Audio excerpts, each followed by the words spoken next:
नमस्कार. वर्षास किचन मराठीमध्ये तुमचं सर्वांचं खूप खूप स्वागत. उन्हाळा आलेला आहे आणि उन्हाळ्यामध्ये प्रत्येक घराघरामध्ये उन्हाळी वाळवणाचे पदार्थ करायला सुरुवात झालेली असते. कालसुद्धा आपण मस्त असे मुगाच्या डाळीचे सांडगे बघितले. आज आपण तांदळापासून मस्त असे पापड बनवतो आहे. हे पापड एवढ्या सोपी पद्धत आहे, तुम्ही एकदा बघितल्यावर तुम्हाला वाटणार नाही हे एवढ्या सोप्या पद्धतीत आहे. तर चला आजची ही रेसिपी आपण कशी बनवली आहे ते बघूया. तर सुरुवातीला इथे मी 1 कप तांदूळ घेतलेले आहे. आज मी तुम्हाला 1 कप तांदूळापासूनच पापड बनवून दाखवणार आहे. तुम्हाला जर जास्त प्रमाणात बनवायचं असेल तर जेवढं मी हे प्रमाण घेतलेलं आहे त्याच्या दुप्पट तुम्ही या ठिकाणी प्रमाण घेऊ शकता. तर इथे मी रोजच्या वापरातील जो जुना तांदूळ आहे तोच इथे मी घेतलेला आहे. तिथे आपल्याला 1 कप तांदूळ घ्यायचा. आता हा तांदूळ आपल्याला सुरुवातीला स्वच्छ असा चोळून मी इथे धुवून घेते आहे. तर इथे मी भरपूर असं पाणी टाकून स्वच्छ हा तांदूळ 2-3 वेळा पाण्याने धुवून घेतलेला आहे.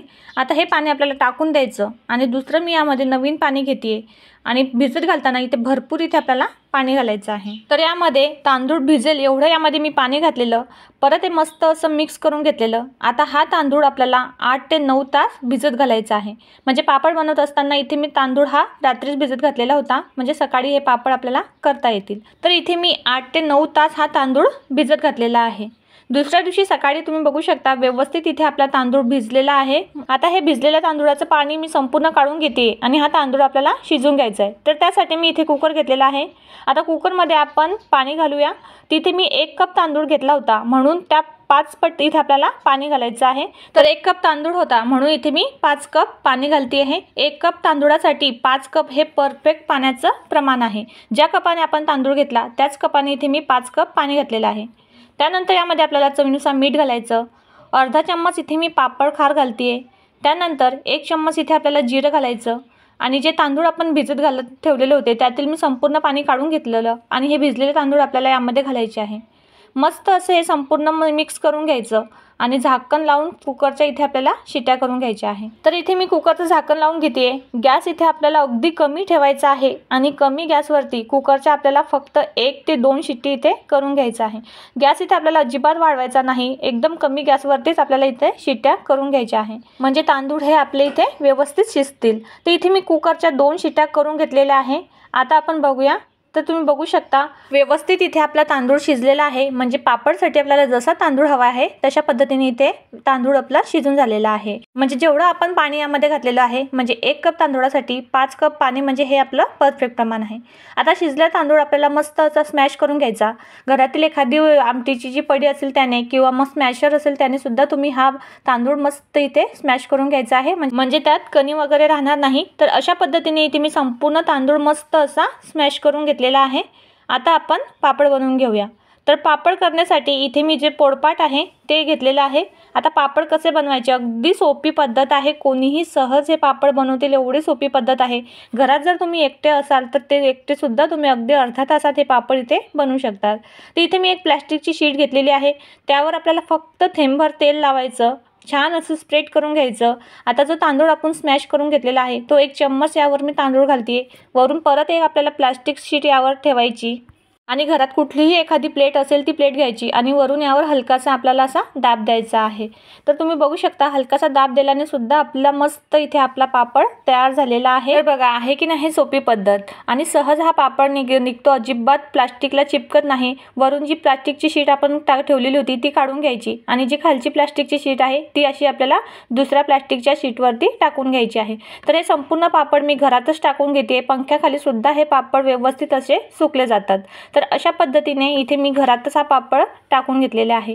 तिथे मी तुम्हाला दुसरा सुद्धा पापड बनवून दाखवते आहे. जी प्लास्टिकची शीट आहे त्याला आता आपल्याला दुसऱ्यांदा तेल वगैरे लावायचं नाही, फक्त एकदाच त्याला तेल लावायचं. जी प्लास्टिकची शीट आहे त्यावर 1 चम्मच मी तांदळाची पेस्ट टाकून घेतलेली. वरून आपल्याला प्लास्टिक शीट ठेवायची आणि जी प्लेट आपण घेतलेली आहे त्या प्लेटने आपल्याला हलकासा दाब देऊन इथे पापड बनवून घ्यायचा आहे. पापड कितपत पातळ करायचा त्यानुसार तुम्ही इथे पापड बनवून घेऊ शकता. तुम्ही हे पापड अशा प्लास्टिक शीटवरती सुद्धा सुकू घालू शकता किंवा मग एखादा कॉटनचा कपडा असेल त्यावर सुद्धा सुकू घालू शकता. तुमच्याकडे जर पापड मशीन असेल तर तुम्ही त्याने सुद्धा हे पापड अगदी सहज 5 ते 10 मिनिटांमध्ये सुद्धा बनवू शकता. पण अशा प्लास्टिकच्या शीटवरती सुद्धा अगदी सोपी पद्धत आहे आणि हे पापड सुद्धा खूप लवकर होतात. तुम्ही एकटे जरी घरात असले तर एकटे सुद्धा अर्ध्या तासामध्ये हे संपूर्ण पापड बनवू शकता. तर इथे माझे संपूर्ण पापड बनवून झालेले आहे. तुम्हाला इथे मी 2 ते 3 पापड बनवून दाखवलेले आहे. बाकीचे सुद्धा पापड मी हे अशा पद्धतीने बनवून घेतलेले आणि संपूर्ण पापड मी हे अशा पद्धतीने पद्धतीने घरातच सुकायला ठेवलेले आहे. एक दिवस हे पापड आपल्याला सावलीत किंवा मग पंख्याखाली सुकवून घ्यायचे आणि नंतर दुसऱ्या दिवशी हे पापड आपल्याला कडकडीत उन्हामध्ये त्याला सुकवून घ्यायचे आहे. तर तुम्ही बघू शकता संध्याकाळपर्यंत हे पापड हे आपले असे सुकलेले आहे. संपूर्ण त्याच्या कळ्या मोकळ्या होतात आणि सहज ते प्लास्टिकच्या शीटवरून वेगळे होतात. तर अशा पद्धतीने मी हे पापड सुकवून घेतलेले आणि दुसऱ्या दिवशी सुद्धा हे पापड मी कडकडीत त्याला दिवसभर छान असं उन्हात ठेवलेले. तर तुम्ही बघू शकता इथे आपले संपूर्ण पापड छान असे तयार झालेले आहे. मस्त असे सुकलेले आहे. छान त्याला असं ऊन देऊन झालेलं आहे.